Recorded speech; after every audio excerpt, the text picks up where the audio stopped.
Apple's one of the most iconic brands in the world, with an instantly recognizable logo that's included on almost every product they make. But one thing people have always wondered is why there's a bite in the logo, and that's what I'll explain right now.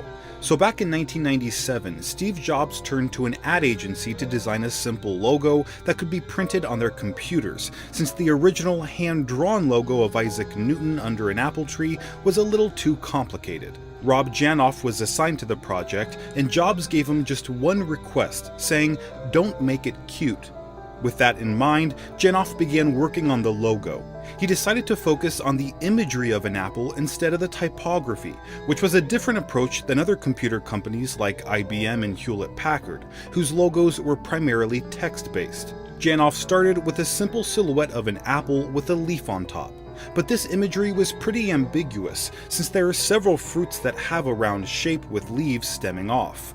Janoff pointed out that several people mistook this apple logo for a cherry, since there was no clear context for how large or small the fruit might be. So to solve these problems, Janoff added a bite, which allowed people to immediately identify the logo as an apple, while still retaining a simplistic design.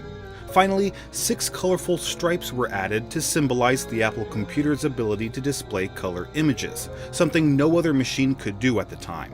When Janoff presented the logo, Jobs simply said, "Okay, that's nice," and made it the official logo of the company. But there's a myth that persists to this day to do with it. It's just a happy coincidence.